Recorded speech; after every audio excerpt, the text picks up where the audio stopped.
You know, you better hide some of this stuff. These guys like to take it back and use it for their race team.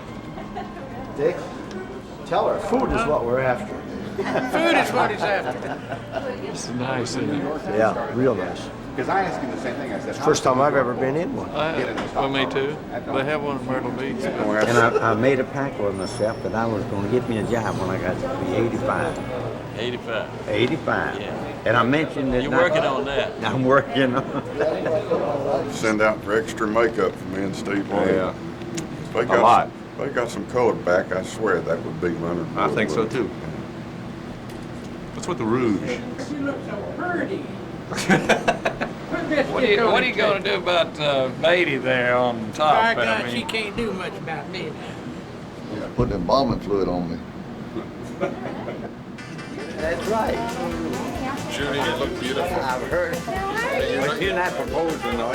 No, I'm not proposing at all. They get you out of nursing home or what? What are you doing, Doc? I figured I said, well, I knew Bobby would be the last one here. They get you out of nursing home or what? I told everybody an hour ago, I said, the last person walking that door is going to be Bobby Allen. I said, when he dies, they're going to have to hold a funeral up 30 minutes for him to get there. So he's going to be late. The guy out there thought I was somebody, got my autograph. The only way you can tell Red's lying is his lips are moving. Well, Strokes, you know, that stuff, we got to tell some stories on TV in here now. Oh, yeah. Some we can tell, some we can't. Are y'all taping? Am I at the right place? Am I right place? And every race driver I've ever met is a pretty good storyteller. They learned that in self-defense. I think, I look okay?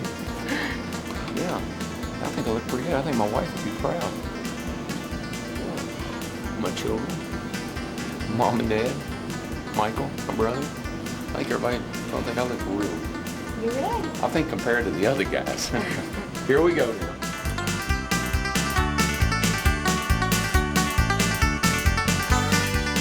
Welcome to that Fast Car Cafe in Nashville, Tennessee.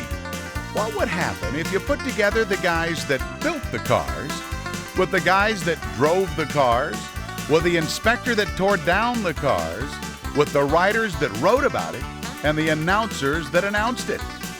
You're about to go behind the scenes and hear the stories directly from the legends that lived them. These are the guys that made racing what it is today. Let's walk through the tunnel and join 24 stock car racing legends. Hey, I heard y'all having drivers meetings here. That's a long way from Baker, you got one? Oh, yeah. We used to have a crew chief named Brad Hagler, and nicest guy in the world, and he worked so very hard all the time. But every time he'd win a race, man, he would just couldn't help it. He had to have something to drink, and a lot of it. So Daddy won a race in Columbia one night, and Chick Morris had I don't think he ever drove to and from the racetrack. He didn't fall asleep somewhere on the way, but he told my dad after the race, he said, look here, I'm all fresh, I'm all keyed up because we won the race. I'm really happy. I guarantee you, I can drive the car home tonight, tow this race car behind me, and everything will be great. And Dad said, well, okay, put Brad in the back seat, because he's already lit up. He's just happier than can be. Well, I ain't believing we beat everybody that bad. Anyway, he got in the back seat. He kind of goes to sleep, and Chick goes about 45 miles, falls asleep, runs off the bank, turns both cars over, and when they get all stopped, he said, Brad took the seat and pushed it off of him and said, can we get a beer here?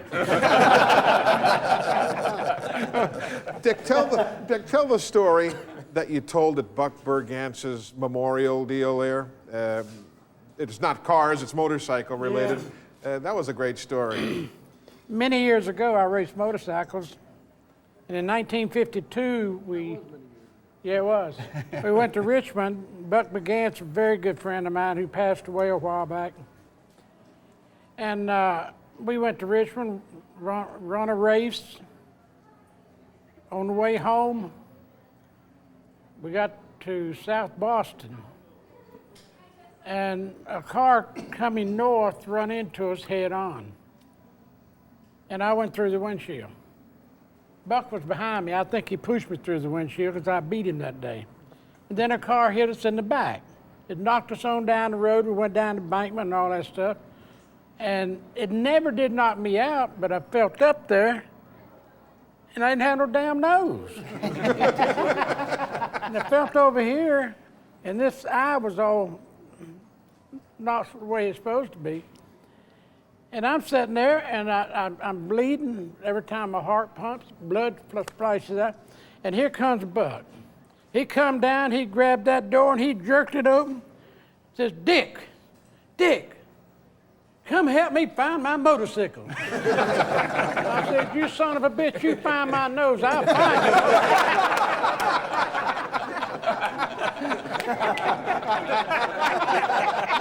And he never did find it. I finally found it, had to put it back on. I just want to tell you a quick story about Ed Negree. He was going to California, and he stopped at a truck stop, you know, and his wife got out, went to the restroom. So he heads on back down the road, and the guy calls in on the CB and says, hey, did you hear about that guy leaving his wife up at the truck stop? And he pulls the curtain back. She wasn't back there. Hey, Barn, tell the story. I was just sitting here looking at Pearson here, one of the greatest winners, greatest qualifiers. Tell that story about Bristol when Bobby Isaac messed with him during his qualifying run. He'll deny it, but back in the early days of Bristol, they had a lot of bushes down in turns 1 and 2 and 3 and 4. They had what they call alder bushes, kind of a swamp. They got ready to go out and qualify. Pearson went out early and qualified, set a pretty good time. Back in those days, you could, whenever you got ready to qualify, NASCAR would just shut the track down and you go out and qualify. Well, it got a little bit cloudy later in the afternoon, and Isaac was getting ready to go, and he'd been running a little bit faster than David had. So David didn't want to lose the pole. So when Isaac got ready to go, Pearson went over in the backstretch down in turn 4 and hid in them bushes. Well, Isaac takes the green, comes flying down the back straightaway, and David steps out on the edge of the racetrack, and he's waving like so. So Isaac naturally backed out of it, come on around, asked NASCAR what was going on. They said, nothing. Well, what are you talking about? And he said, well, somebody stepped out on the apron of the track and slowed me down. And I want to go again. They said, no, you can't go again. And it took him about an hour to figure out it was David. David hid. Now, wouldn't he used to pull up next to you on the racetrack and tell you to slow down and stuff? Well, Darlington one year was running Leo Jackson's car in the spring there in the Busch race, and I was leading the race, and I was in pretty good shape, you know, and I look in the mirror to see where Pearson was. He was running second, and we got the white flag, and I thought I had him beat. I get looking in the mirror watching Pearson. I drive into the third turn a little bit hard, and of course everybody knows at Darlington, you know, if you run the third and fourth corner really fast, that's where you make your time. That's where you made your mistake. Right, I know. But I go in there, you know, a little too fast and get a little high, and of course Pearson gets a good run at me, beats me to the flag stand and wins the race. So when we went back that fall, believe me, I had my mind made up I was going to lap David Pearson. And I lapped him, got by him, and then a caution come out. And I slowed down. He pulls up alongside him, and he's like, slow down, slow down, slow down. I said, the hell with you. And I won that race in the fall. You didn't do that, David, did you? You didn't do any of these things these guys are saying. No, they lying. Let me tell you one about David and Baker was running over there. You know, Baker, he gets a little bit nervous sometime during the race. So David, he got all lined up, you know, and he had his cigarette light in the car, and he got all lined up. And so when he goes by David down the front, Baker down the front stretch, lights a cigarette just as he goes by. He didn't have to worry about Buddy no more that day. Let me tell you. Now, wait a minute. I beat him with 10 to go at Charlotte. He was smoking that cigarette. That was his mistake. I'll tell you one time at Daytona, I was on the same radio frequency with him, and he didn't know it, you know. So he's at Daytona, and I was following, wrapped him behind Buddy, you know. We was going along, and I think Benny or somebody was running third.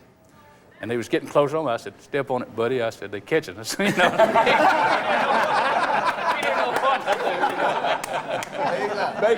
Baker, he's at Martinsville, you know, and he gets a little excited, like you said, especially on Sunday. And he's on pole. I was on the outside pole. And every week, I mean, no matter where we win, this when he's driving a 28 car, he was always getting mad at somebody. So I went over to him before the race started, and I said, now look, buddy, I said, you got a fast car this week, and you can win this race. I said, but you got to settle down on it. I'm telling him, this is me telling him, you got to take it easy on these in the early going and don't tear your car up. Don't get so upset. I said, it's a short track. We're going to run over each other. Going to bump in. So don't get upset. He said, you're right. I'm not going to get upset today. I'm going to drive this car. I'm going to mind my own business, and I'm not going to get upset. So we're coming out. We get in the cars. We're going around on the parade lap. Everybody's swerving their tires. Somebody bumped into Buddy, and here he is. He got that arm. We ain't even took the green flag yet, and he's got that arm out the window, taking that fist. Let me tell you the funniest thing ever happened to me. You know, you've heard different drivers say they heard a voice during a race. Well, one day, I'm in Daytona, and this car that I'm driving is just doing everything wrong. And I heard this, I'm loose. And I went, there it is. It's in here. I don't know who it is. I'm loose. And I went, well, so am I. Then I realized that I was on Harry Gant's frequency. We were at Martinsville. Junior might remember this. Harold Kinder.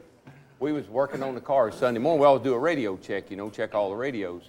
And Junior was working on the car, and I was in the car, had my helmet on, I was checking my radio. About that time, I said, check, radio check, and everybody was checking in. About that time, I said, hey, somebody's on my radio frequency. I said, who is that? This is Kingsport. I said, Kingsport? What in the world is Kingsport? I said, Junior, everybody check your radio. Something's going on here. So checking. And what happened is Harold Kinder had come over and got one of our radios, and he was hiding over behind the truck. And he was, and I said, Junior, come on, some cab driver or something got on our radio. They're going to screw us up today. And it was Harold Kinder, and then we finally saw him over in the NASCAR truck just to have him just laugh. No, you didn't. Junior did. Junior saw You it. took your helmet off, went running to Junior, and get to Junior. Junior put the helmet on. He just looked around. He knew what the hell had happened. Y'all seen Darrell? Darrell was jumping up and down. Oh, Henry Benfield was checking out all the radios. You know how you lay them out, check them out.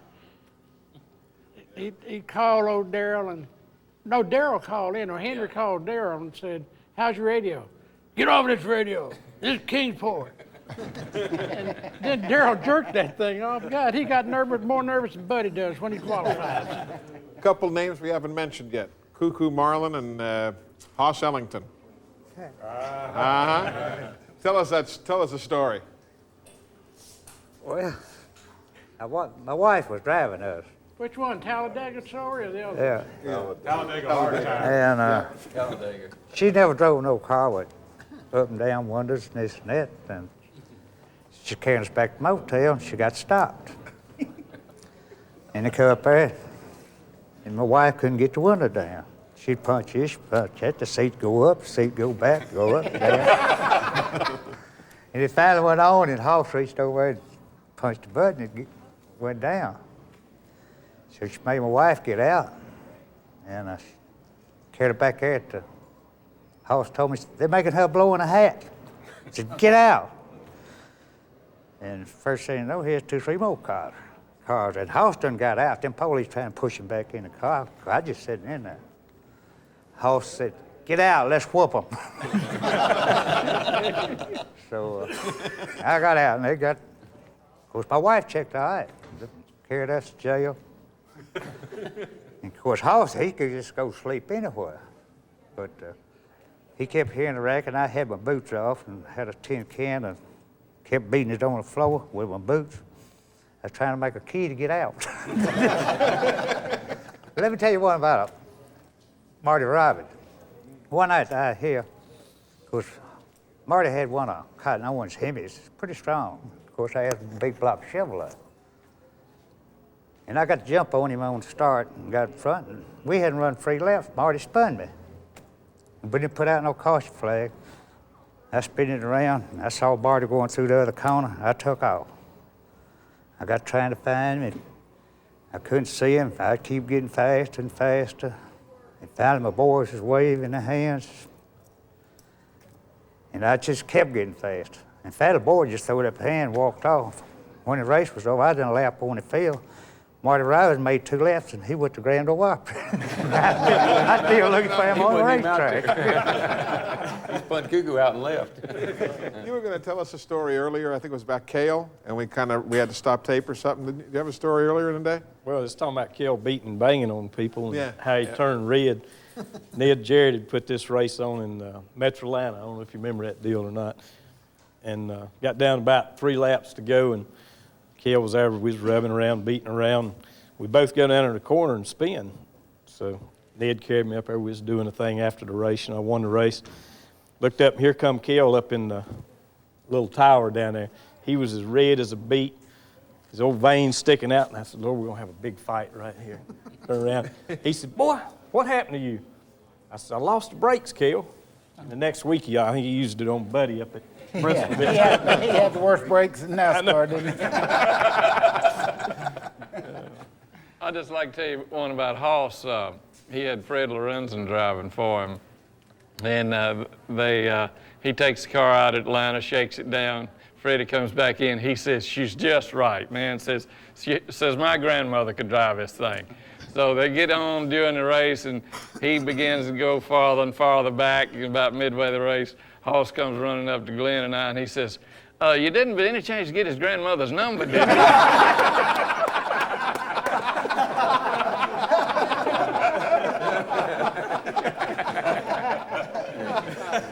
Marcus, tell them about our racing here in Nashville. We had some pretty heated battles there for a while. Yeah, when Mr. Donahoe was promoting that racetrack, I was driving a Dodge Charger out of Sevierville, Tennessee, and we decided we was going to come and run some short track races here in Nashville. And of course, Darrell was the king there, I guess, at the racetrack at Nashville, and we come in there a couple times with that Dodge and beat him. And the fella he was driving for, I guess Doc was his name. Doc Brewington. Yeah, Doc and Brewington.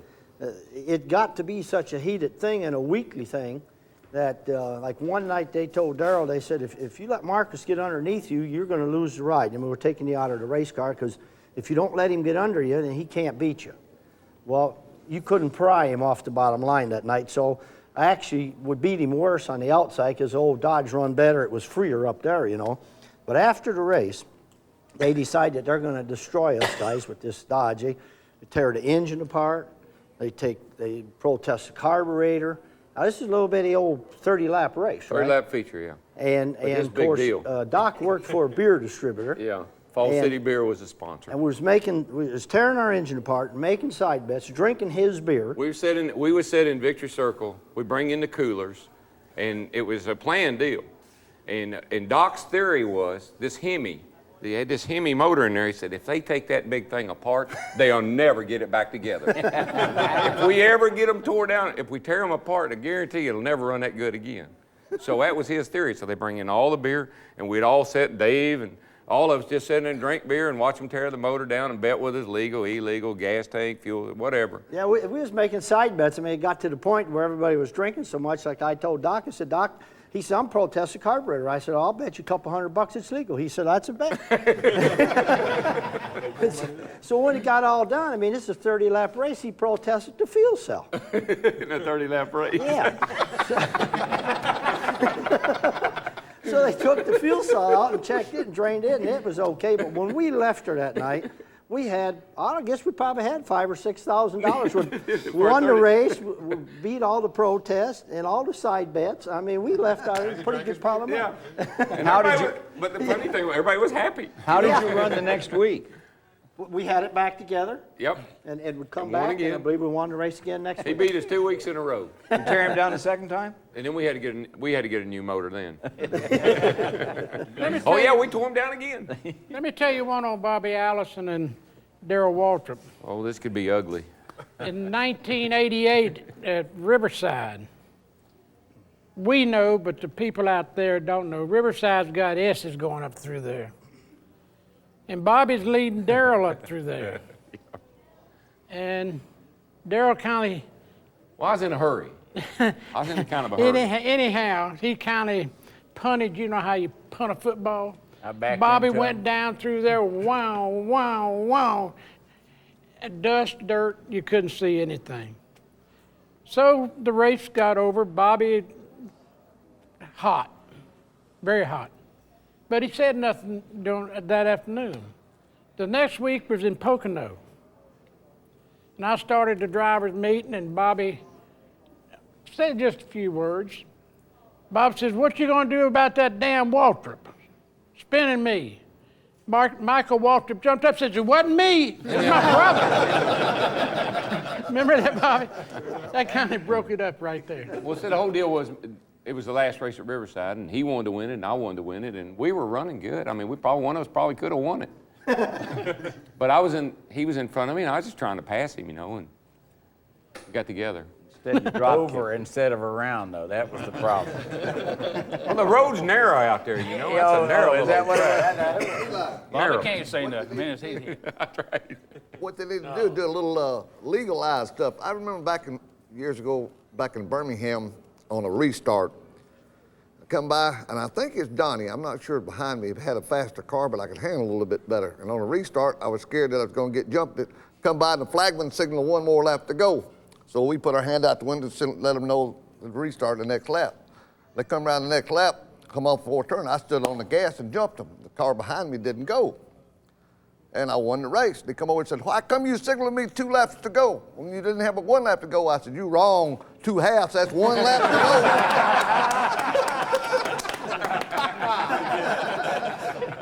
I just put them out the window and stopped the goal. Only track where they've put in the printed rules. It says turn left at the end of the straightaway and don't try and pass red on the outside. Birmingham Raceway. That's right there in the rule book. Talk a little bit about some of the spectacular wrecks we've seen over the years. I know a lot of people wonder how Dick Brooks gained so much weight. Dick gained it in that bad wreck he had at Talladega. I don't remember what year it was. He talked us through that on the radio that day. But remember the that? car flipped and Yeah. several times down the back straightaway. It had been raining all night. All kinds of mud on the apron of the racetrack, and the old car gets out there and starts scooting down the backstretch, and here comes all this mud in through the windshield, just like a bulldozer. Tell them, you can finish the story, because you were absolutely covered up in mud, the uniform was full, everything else was. Well, we had, that's kind of a long story the way all it started, talking about Hoss Ellington and Donnie, who was driving for Hoss at the time, and Baker was running Bud's car, I think. And we'd started back quite a ways back in the pack. But we were hooked up. I mean, hooked up. Baker and I both was hooked up. And we'd run that lap about, I don't know, 2:18, 2:20 or something, 2:13 or something like that for that lap that this happened on. So we'd came all the way from 10th to 12th, and it was on a restart, I think, and they were running 2 or 3 laps after that. And so here we go. Well, Baker goes by. I think Donnie was either leading the race or somebody was in front of him. Baker was the second or third car back, and I was behind him. So when we go by, and they'd taken, NASCAR at that time was messing with their spoilers. You know, these guys today talk about taking air off of these spoilers and stuff. Hell, we didn't have no spoilers to take air off of. We took off the whole car if we lost air, you know. We didn't have any of that. So, and they had, and they were trying to get the car slowed down, and they had taken the front spoiler. The only thing we had was the center of the frame rails, if I'm not right, at that time. And it had to be 4 or 6 inches off the ground. It wouldn't, you know, it was just regular bumpers and stuff, so there wasn't any air dams up there. And the cars get real light. And so anyway, Buddy goes by, Donnie or whoever was leading the thing at that time, goes by him and he turns in, and I come right on in. Well, as Donnie goes in, my car wiggles like this just a little bit, and I don't know if I hit him or did whatever, but anyway, I just took off. I went straight up. And the car did 2.5 rolls backwards and then hit, and then it started rolling forward. Well, and I remember thinking, when you're going along and everything's going, and it just gets real quiet. I mean, there's not a sound of anything. And I remember grabbing the bottom steering wheel saying, God, this is going to be bad. I mean, just knowing that this is going to, you know, I was higher in the grandstand. Well, we rolled along, and it had been raining over there. And it rolled like 16 times, I think they counted on the tapes and stuff. And every time it went in that mud, it just picked up a bigger pile of mud. Well, the car was just packed with mud, and every hole I had was full of mud. I mean, everything. I never got all that stuff washed off. But when that thing stopped, now go ahead and talk about the equipment we had in those days. When that thing stopped, it left ground just after you come off the second turn, and it hit the gate going into the third turn, which is about 3,000 feet down through there. That's how far it rolled. And when it stopped, I couldn't believe it. I just could not believe it had gone that far, and I just knew I was dead. And how do you know what's happening when you're dead? You know, you might be able to see stuff. You don't know it. You don't know whether you do or not. But it had to be dead rolling along that far. So So I'm sitting there trying to get everything together, you know, and trying to make sure that you always hear somebody punches your lung or something like that. And so I'm trying to get everything together, and these guys are in around the net. We had nets in those days, but the guy's in around the net with a pocket knife. He's trying to cut the seat belt, and there's another guy come through the window. The windshield's gone. Guy come through the window, and he's pulling on the harnesses trying to get us out. And I kept telling him, I said, just leave me alone. Just leave me alone now, just for a minute. Just leave me alone. I want to sit here and just think about this for a minute. Well, they kept on and kept on. So finally, I lifted the belt loose, and this guy over here jumped back, and he says, boy, that's the way that works, huh? And the guy in the front was still pulling on me, and I hit him like this, and I said, just leave me alone. I want to sit here a minute. We get out, finally get out of the car, and they got me in a U-Haul or a Ryder van with a cot, an Army cot in the back of it. And that's what we're going to ambulance in, and that's the ambulance we're going to hospital in. And they go around, and everybody sitting here knows how you get up into the hospital at Talladega. You got a bad turn, you got to turn back in. Well, they went right on by down the pit road. The guy driving the thing, hauling me out of the car that was trying to drag me out, didn't even know how to get to the hospital. He was going on down the hill. So times have changed with equipment, right? You talk about those guys today that driving these things, and they got to have all these safety equipment and all that stuff. We survived all that stuff. Those great pictures of you and Ned with the T-shirt, and that was about it. Eli, let me add to that little story right there because I happen to be one involved with it. But Buddy did come by, and Brooks and I did get together. I got into his right rear or whatever, and his car first tried to turn wrong side, nose toward the wall. Well, and actually he turned it back to the left. When it did it came out, it comes sideways, and I'll never forget because I mashed the radio button and told Hoss, you will not believe what I just saw. Yeah, that's what Hoss kept saying. You will not believe what I just saw. This car, 3,800 pounds in, Junie? 37. Turned over backwards. Now, Brooks is going down the infield, apron or whatever, right beside me. I'm here going forward, and he's going backward, and this car turns over the wrong way.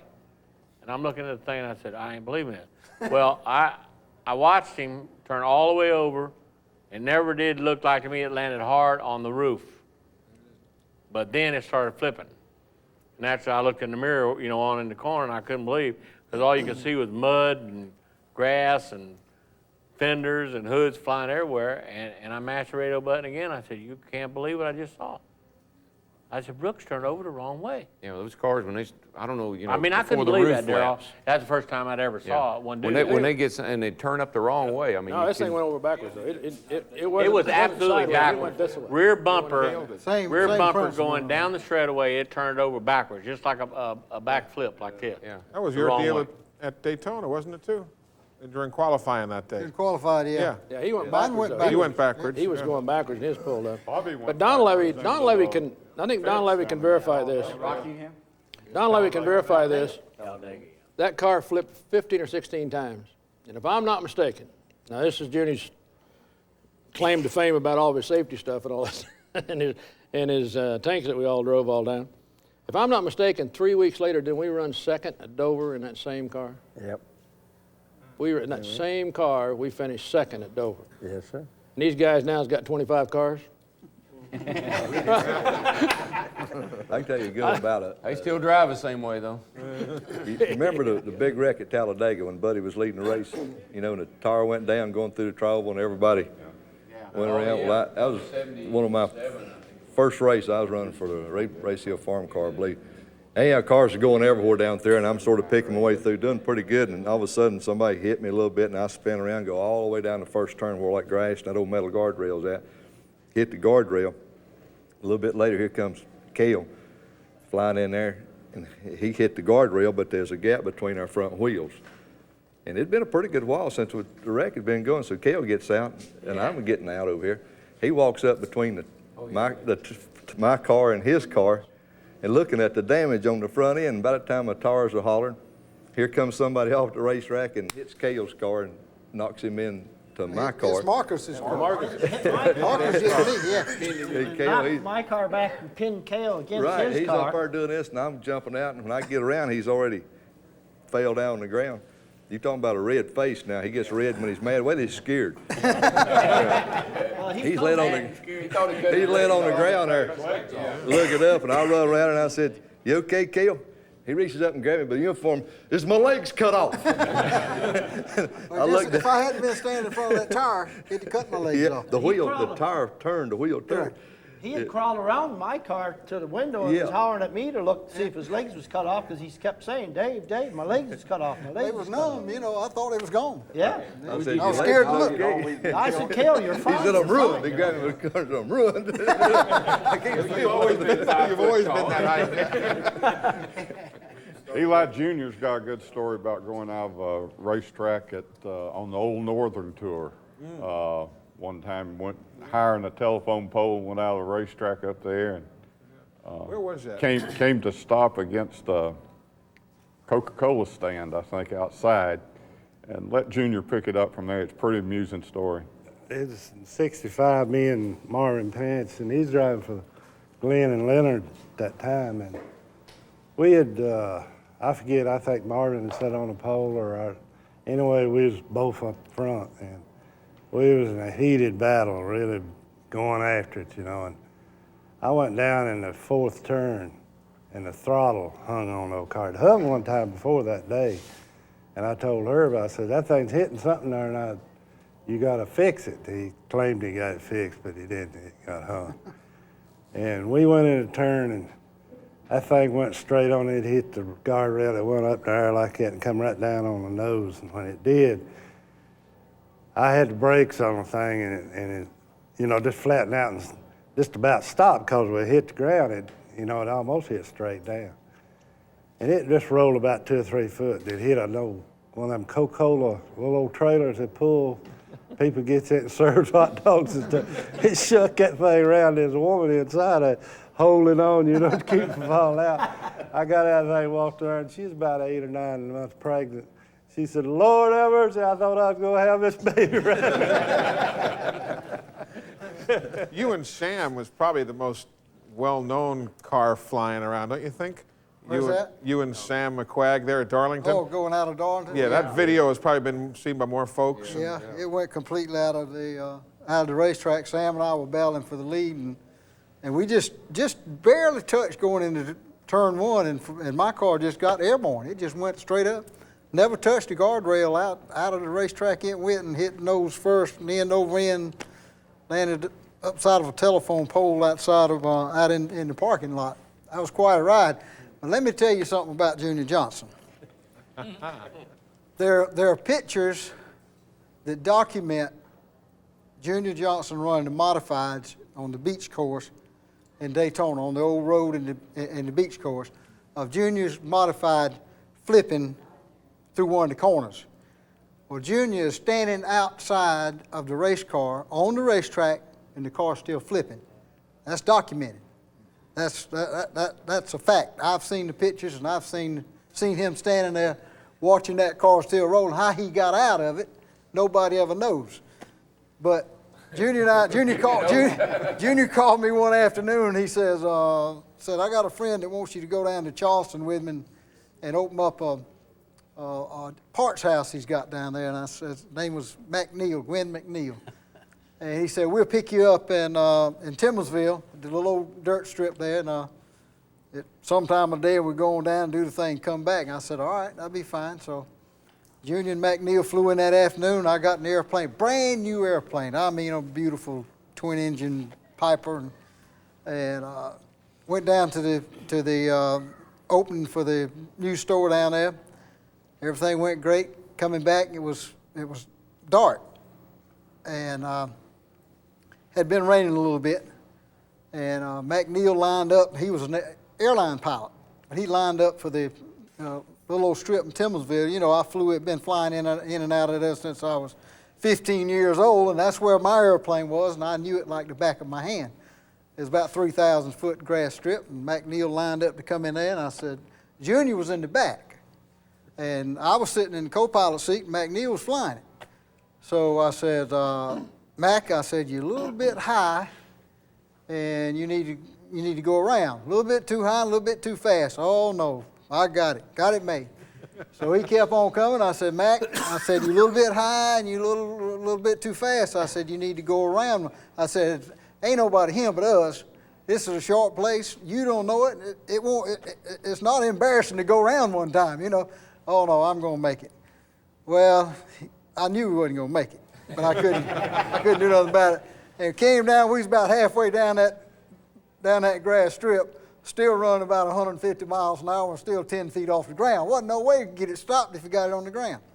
So he just planted it on the ground. They had some construction bulldozers and stuff sitting out there, and the plane turned sideways, and we was running 150 miles an hour sideways, headed towards a great big old hangar. And those bulldozers, that bulldozer looked like hotels out there, didn't it? Junior went by that thing. But finally, the gear broke out from under it, the wing folded up under it, and the dust was flying, and it finally stopped. Junior Johnson was standing in the middle of the airstrip before that airplane ever stopped, and he was in the back. That's the true story, and he was already out of that airplane, came out of the back, already out of the airplane, standing in the middle of the airstrip before everything ever quit turning over. So how he got out of that race car in Daytona and how he got out of that airplane in Timmonsville, I don't know. But he did. So, Junior, how did you get out? How did you do it, Junior? Huh? How'd you do it, Junior? First at Daytona. He was opening the door and getting out and says, "Come on, Junior, get out of this thing, go catch a fire." I said, "Get over here, Harold." That's the truth. You were standing right there in the middle of the river. Did you get out or did you fall out? I got out. I was going, it's headed right towards the bulldozer. The blade is turned. It's going to hit it head on. It stopped about 2 or 3 feet on it. Mario Rossi bought a brand new plane. Y'all remember him. And Bondi had a strip down there behind his house, you know, in Camden. But Mario had a brand new plane, and he didn't know. Evidently he didn't know about the strip, and he's coming down there to show off his plane, you know. And we was all standing out front there, and Bondi was looking at him, you know. He never cussed or nothing. He said, "Wonder what that joker's doing there." When he turned left, you know, and then turned on final and started down, he's coming right down on the road in front of Bondi's house instead of the strip, you know. And Bondi said, "Doggone, I believe that joker's gonna land. He just bought this plane down. That thing touched down on the road and started taking down the mailboxes and I mean, it went right on out in the field, and they had to send the FAA and the truck and everything down there and haul it off. I guess you guys had some different times with the aircraft over the years, huh? Oh, Lord. Yeah. Now you really asked. Let me tell you about a time that Bobby Allison had. Hey, I asked Bobby about the first time we went dove hunting down in Verbena when he was flying his little Mooney when he first got his license, and we landed in that crop dusters field. Hey, it was a plenty big field. I just landed that little airplane there. I was flying with him, I know. The book said that for a short field, it'd get off in 850 feet. Yeah, but it and didn't we tell you had there at was a least ditch through the middle of it 875. with a power line over the other end and a bunch of trees on the other end of it. And that crop duster plane probably had a lot more horsepower because it had a ditch in it, and then about 3/4 of the way down there was a power line. You had to go over the ditch, under the power line, and then up before you hit the trees at the other end. And we made it, didn't we? Yeah, but we Now, wait a got minute. out and pushed the plane with the tail back into the woods at the other end before he got started. We needed that extra foot, and he pushed the tail all the way back in the woods, and then he revved that thing, went up through there, hit that ditch, went under that power line, and went up. When he did, the leaves was coming off the trees when we went up that other side like that thing. I'll tell you one better than that. We left Bessemer Airport, the old airport at Bessemer, going to Martinsville, Virginia to race. Bobby and me, Don Lawrence, a fellow that worked for Bobby, and Judy. We took off out of Bessemer, and right away it started to get where you couldn't see where you were going. So the guy in Birmingham on the radio told Bobby it'd be all right. He got on up a little bit. It was fine. Well, the further north we got, the worse it got. And when you get up by Anniston, Alabama, Talladega up in that area, there's pretty big mountains. Well, Bobby naturally starts up. And I promise you, that Mooney's not very wide, the wingspan. I couldn't see the little light on the end of the wing. Well, he calls Atlanta, and we didn't have a transponder or anything at that time. So the guy in Atlanta made us turn for radio, for radar identification. So we did, and And we're flying along there, and the guy come back on the radio and told Bobby that if he went down 1,500 feet, he'd be in the clear. Well, all this time that this is going on, I'm sitting in the right seat, and at that time I did smoke. I had a Zippo cigarette lighter, and I'd strike that cigarette lighter. I was holding it in my lap, and I'd light it like that, and I'd put it out, close the top. So we got all out in the clear anyway. We get to Martinsville, or we're flying along there, and Bobby looks at me and says, I want to ask you a question. Why were you lighting that cigarette lighter? I said, Bobby, that flame burns up. It won't burn down. If that plane had been upside down, that flame was going back in that cigarette lighter, I'd turn that baby over. But I will have to say this. Regardless of what they say about him, he's as good a pilot that's ever flown one. Yep. And after he got hurt so bad and everything and got his license back, people question, will you fly with Bobby? I said, I'll fly anywhere with him, anytime. And, everybody here has probably flew with him sometime or other, except David. David says, I'm not going to fly with you, but you can use my airplane. So Bobby and I jumped in David's 310, and off we went. You remember that day when you loaned us 310? You guys must have had some great trips, Barney, you and David. We had a few. I like Pearson's philosophy on bad weather, flying in bad weather. He used to tell me, I'd say, well, we can make it. And he'd say, son, takeoffs are optional, landings are mandatory. Okay? I'll tell you a story about Barney. Barney's a pretty well-rounded guy, and he's done a lot of stuff. He's done dives and swims and all that stuff when he was young and what have you. And we went, there's a guy named Claude Horton that taught David and I both to fly. And he used to fly with us a lot, going back and forth to races. David had no Aztec, and pretty good airplane. And we took off to Michigan one time. Well, every time we ever went to Michigan, somewhere we'd get hung up in weather. There would be a line of weather somewhere between Spartanburg and Michigan. So anyway, we were going along, and this time we were way up in Ohio, or up in Florida, Ohio, and the weather was getting worse and worse and worse. David flying, and I believe he had just got his instrument ticket. Maybe didn't even quite have it yet. Claude was still working with him. But anyway, we're going along, and Barney's been telling me all the way up there. I don't know Barney all that well, but Barney's been telling me about the life he's had. He got to do a lot of diving. He's been around the world. He's been military stuff or whatever he was in, and got to do all the racing and such. And that, nobody really wants to go, but if it was his time, he's felt that he's got a full life. And we're talking about this for an hour and a half. And Barney's got me pretty well convinced that he's probably, other than saying his last goodbyes, he's probably ready to go if things was to happen, Well, we getting bad. The weather gets worse and worse and worse. And after a while, we're in a mess. And I heard the center turn us loose, and lightning hit the plane. And if you guys ever been in an airplane where lightning hits, you got little beads of fire flying around the windows and all that stuff, And when it grounds it, and we were really in a fair bit of trouble. And anyway, so as we finally make a turn, the first thing I see is lightning hits a water tower right off the end of the runway there at Jackson, Michigan. And it was bad. I don't know how bad it was at that time because I hadn't flown that much, but to me it was pretty bad. Well, evidently it was pretty bad to Barney because he had scratched the windows. He had dug holes in the seats and everything. And Barney was not quite ready to go yet. Not that day. I didn't have a ticket. Not that day, anyway. Yeah, knocked the radios and things out. Yeah, knocked the radios out and everything. Yeah. Cale Yarborough had an unusual passenger in a plane from North Wilkesboro to Timmonsville one time. Tell us that story. Thanks to Junior's boys. Yeah, exactly.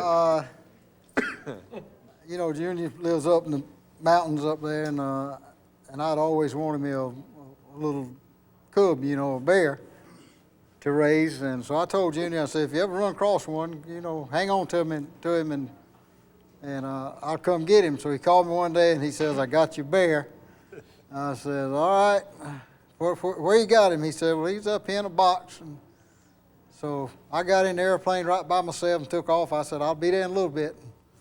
Went up there, and sure enough, he had him sitting down, about a 60-pound cub, sitting there in a wooden box, ready to go. So I put him in the airplane and didn't put him in the luggage compartment, put him in the back seat back there where he'd have plenty of room, because... Being the gracious host. Yeah, the box, I wanted him to see where he was going, The box was a pretty good, looked to me like a good wooden box, a cage, So we took off to Timmonsville, just me and the bear. And I got to Tillmansville, and before I got to Tillmansville, I got to looking back at that box back there, and I could see the bear was gnawing on that thing. You know, he didn't like that flying too much, and he just kept gnawing and kept gnawing. I said, man, I'm going to be in trouble here if that scoundrel gnaws out of that box before I get home. But he didn't. I went in, but I didn't circle the airport or nothing. I went straight in and landed and got on the ground. But I'll tell you what, the bear didn't know it, but he was already out of the box. All he had to do was lean on it. He'd already gnawed completely through that thing, and I don't know whether that bear could fly that airplane or not, but he'd probably had control of it for me. There's a prelude to that story. Henry Benfield had gotten that bear for Junior, and Junior had it up there at the place and had it set up in this sort of like cage, and noticed that the bear's paw was cut or damaged or something like that. So he'd gone to the vets, got this big jar of blue antiseptic. And he fashioned this coat hanger with the cotton and everything on the end of it and dipped it in that antiseptic, and he was going to put it on that bear's paw. Now, for some reason, Junior was bare-chested. So he's got the bottle in one hand, and he's looking, and he's trying to line up that bear. And just as he pokes that stick in there with the cotton, the bear goes, and lunges at him. And Junior falls back, and that entire bottle of blue antiseptic dumped all over him. And he said, damn you, Henry, come here and get this bear.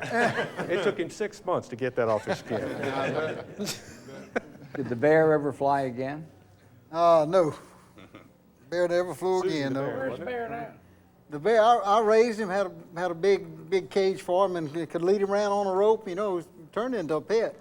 But you know, things like that get so big, you get afraid he's going to hurt somebody, and so I gave him to the zoo in Myrtle Beach. He's still down there at Brook Green Garden Zoo at Myrtle Beach. You go by and see your son every so often? It was a she. It was a daughter. Oh. I got an airplane story, even though people wouldn't realize they had airplanes back when I first started driving race cars. Back in around 57, 58, and I was chasing points all over the country and in the sportsman division. They call it Busch Grand National now. But anyway, they had a race at Greensboro, North Carolina on a Saturday night, and one at Richmond, Virginia on a Saturday afternoon at the fair.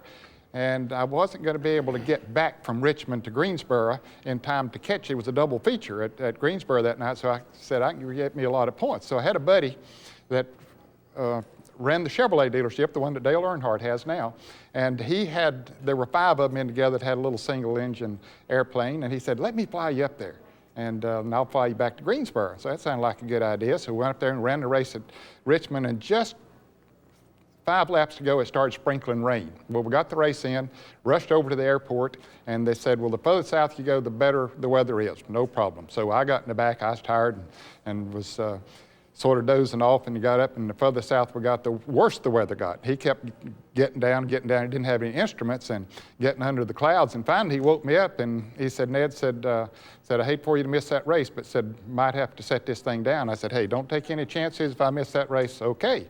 And so I dozed off again, and he woke me up in a little bit, and he said, okay, get up and fasten your seatbelt. He said, I found a place to set it down.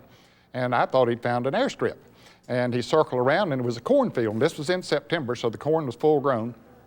You couldn't tell if it was new ground or what it was, stumps in there or whatever. But anyway, he said, there's where I'm going to put her. So he circled around, and he made his approach, and just pouring down rain then, and hit the ground, and that thing just mowed the corn down out through there, the corn ears and everything just flying in every direction, and got right to the end of the cornfield, and there was a ditch about waist deep, and the plane just tilted over right down in it. It looked like it had come out of the sky and went 4 or 5 feet down into the ground. Well, he was just as calm as he could be, and we got out of the airplane. He said, damn, Ned, said, aren't you afraid? I said, no, Eddie, I'm not afraid. He said, we just crashed an airplane. I said, you didn't tell me to be afraid. You told me to get up and fasten my seatbelt. You're just going to set it down, and that's exactly what he did. And the people were coming by the highway. As it turned out, we were near Alta Vista, Virginia. Highway 29 was 600 yards from where we were. Of course, it was a busy road, so I guess it didn't want to land on that. But people were thinking, there was that airplane in the ground, and those people were dead. And but went into town, had to make out a report to the police station, had 1 taxi in town. And I was trying to inquire how I was going to get from there to Greensboro. It wasn't but about an hour from there. And so the taxi was on duty, taking one somewhere, so I had to wait till he came back, and did get to Greensboro, caught the second feature, and won that second feature that night. So got some points out of the deal. That's a good story. Talk to me about, we haven't, so many new fans in the sport, Glenn. A lot of folks don't know about the Wood Brothers tradition. I guess one of the biggest stories, obviously, is when you guys first went to Indianapolis and all. What was that like back in those days? Well, it was all new to us. We had no idea where we was going. Ford Motor Company, John Cowley asked me, how about going to Indianapolis? And I said, what for? He says, to pit Jimmy Clark. I said, are you serious? And he said, well, as a matter of fact, I am.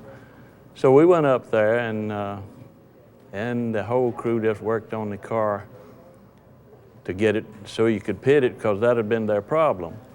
And Leonard was doing this with the nozzles and everything to get them so they'd work. And we went up there and pitted it, and I believe we had 19 seconds and 21, which is the least total time ever spent in the pits there, and never changed the tire, and won the race.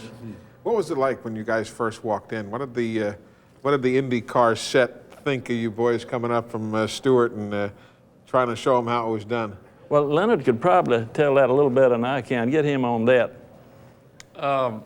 First of all, I'd like to say that A.J. Fort was driving for us, you know, in several races.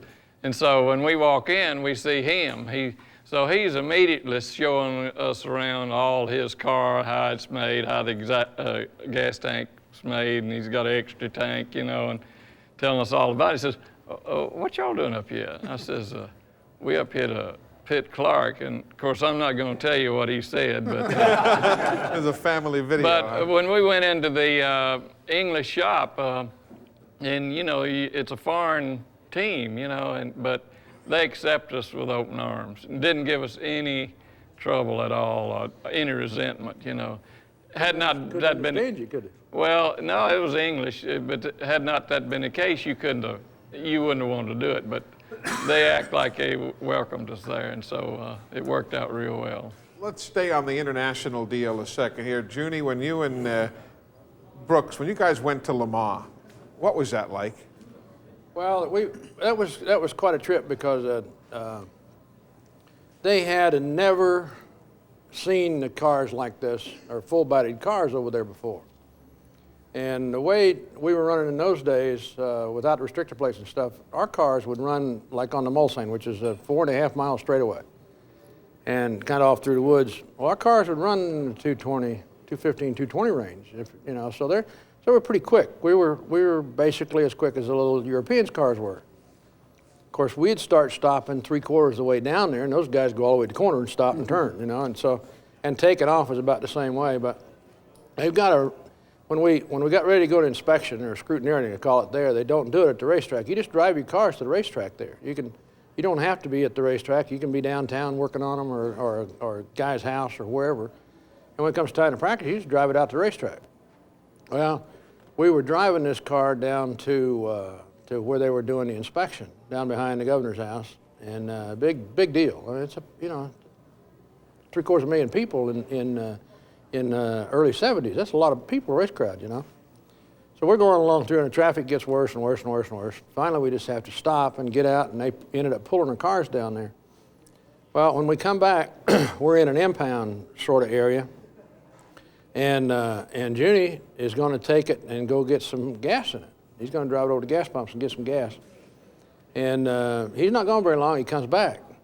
And they scared him. The people was all over the hood, and they were on the trunk, and they were on the deck lid, and they were everywhere. So they scared him. He wasn't getting back out of that impound. He was going back in there and get a guard and go get some gas or something. Kind of bizarre, Junie, was it? Oh, I'm telling you, when all those people converged on that car, I mean, they just cut off everything but really the air that you would breathe. Well, they just never seen that stuff. But anyway, when we go up, we get ready to go practice, and they've got a really good intercom system around that racetrack, or relatively good anyway. And so we get ready to go practice, and now that racetrack, for the guys that haven't seen it here, there is a racing surface in the front where the grandstands and stuff are. And then you go up on the main highway, right up on the highway, and you go all the way down to the next town, and then you go through a little settlement, a couple little towns, and then you turn back. And as you come back, you get back up on that little race course there for half mile, 3/4 mile, whatever it is, in front of the grandstand. Well, in the back, there was no guardrails. It was just a 2-lane road, no shoulders, no guardrails, no nothing, just trees and, you know, buildings, stores and stuff back there. And Economack, tells a good story about somebody that was down there with them, and they said something about, who was riding down through there, and he said, well, I bet you guys take off a good carry of drivers over here and all that stuff. And the guy said, you know, said, what do you mean? He said, well, you'd have a lot of trouble getting one through all them trees to get to them people, you know. So, and that's about the way it was. But anyway, we go up on a race course, off the race course, and get up on that road. And I'm humming down through there, and it's just amazing, the people. I just can't believe the amount of people. And they're standing alongside the road, not alongside the road. So I'm breezing down through there, I don't know, 60, 70, 80 mile an hour. And so the next time we come up, I go around, the next time I come up, I'm gonna make a lap and take off down through there. Well, I'm up humping. Well, they're used to these little cars. The driver's head's only that high, you know, and meow, meow, meow, and they're breaking all that wind. And they're out on the runway. They're out on the driveway, out on the road. And I swear to God, they're standing on the road. You can't see through them. You're standing on the road way down there. And as you're coming, they just start parting. Step back off the shoulder of the road and you run right through them. Well, there again, they're used to these little bitty cars. Well, here I go through there the first time, and of course it's hard to picture, it's hard to describe this to somebody unless you can just see it yourself. But if you've ever had a double-edged plow, you ever pulled a double-edged plow through nice fresh dirt, that's the way them people looked as I went through. I mean, you look in the mirror and they were just laying them back. They were just laying back, they were falling around, everything was flying around. Next time I come down through there, you could see heads and arms and everything sticking out and everything, but everybody was behind a tree someplace trying to take it. Eli, we ran a Camaro over there, Billy Hagan and I, and he's right about the people, you know, but they cleared it up a little bit since he had been there. But the people down that long backstretch, what's the name of it? Bolsene. Bolsene's 4.5 miles. You know, you run 250 miles an hour down that thing, and the people will be sitting right by it with the tables and they're just sitting right there. And so help me, the wine glasses would have had white caps in it. When you go about as fast, the wine glasses would have white caps in it, but they'd sit right there. Look, guys, we've done another hour and 10 minutes, so why don't we break at this point and. He got a doubleheader tomorrow night. He's bigger than I ever seen him in my life. Oh, he hadn't You been still down driving? since I met him. You still driving? He was a little skinny thing. You won any races lately? I haven't run any tonight. I ran third or qualified. Well, I mean, when you did. Talladega tomorrow night. There's a little short track out there. We're going to Dirt track, I got Talladega You Saturday talking about night. the one right next to the big track? Yeah. You ain't Running seen this nothing Saturday yet. night.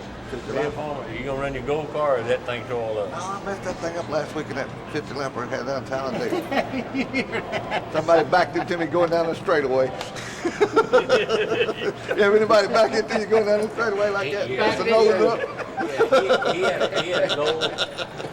He took me over and showed him. He had one of them gold dirt cars, wing cars, you know, with a body made like a wing and all that stuff. And What are you doing, Ty? And I'm telling a story on Red. Hey, you can tell the stories later now, but Wait a make sure minute, you're I took it over. He took me over and showed me this nice new car and all that stuff. And I looked at it real good and walked around the back and tore my damn pant leg. I said, "That's good. That's Red Farmer's car. It's got snags all over it." Well, I told him, I said, I've never seen a purse yet that they paid extra money for pretty cars. You mean the guy backed right into you? Yeah, back to me going down the straightaway. Well, Tore the nose up, pushed the never radiator did in his anybody. pants. Everybody always backed into Hey, it. I guarantee you, all Red's pit crew, the first thing they had to do to be on Red Farmer's pit crew is go get a tetanus shot. I heard that. Somebody told me you had to have a tetanus shot to shoot the timing on it. I'm telling you, that's true, bud. I never had to worry about pretty cars.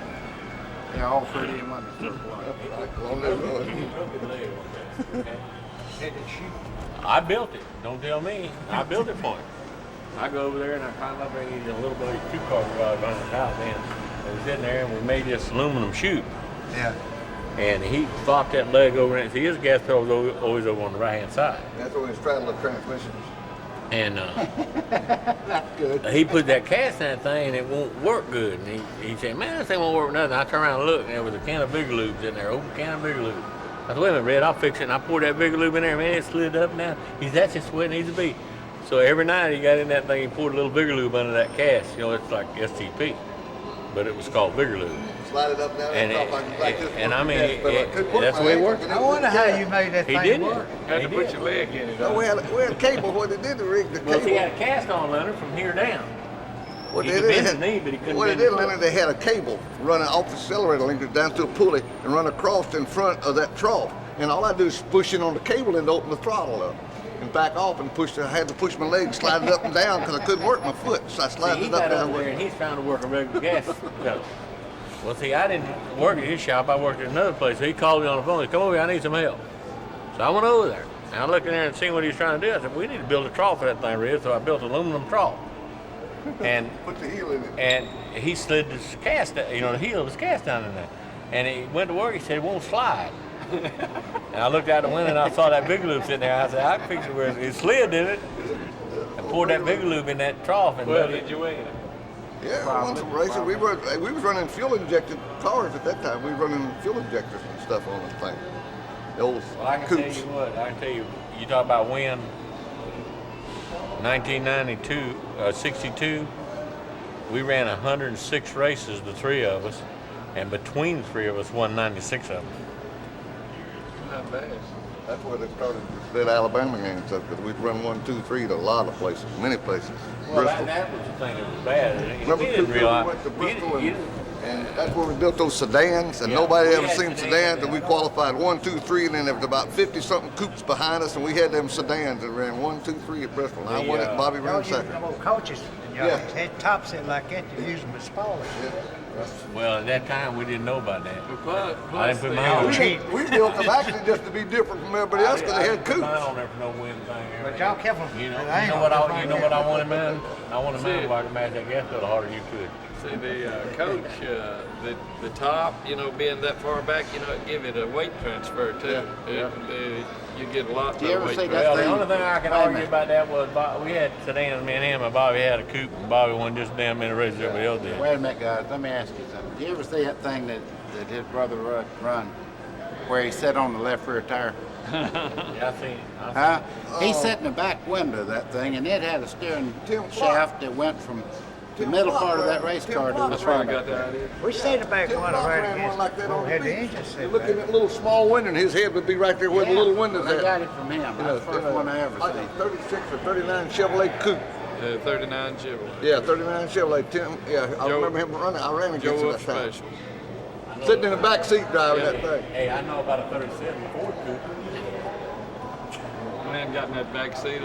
He started backing out of the shop, and you're sitting all the way in the back. You have no distance to judge the way which way it's going. And he said, now how in the world am I going to drive this? But he had a long distance from where he was the steering wheel out over the hood, and he was going to win the first race, and got in a little accident. Now you better go get your makeup. We start in 15 minutes. They had You need to go up there. They gonna take a 4-inch paintbrush and do him. They're gonna use a roller. What about Use a a roller. A roller, Yeah, a roller. You haven't been made up? You got to go up the steps right here. It's right up in this Right corner up in here. Do I look made up? A few weeks after taping these videos, Dick Beatty passed away. We dedicate these videos to his memory.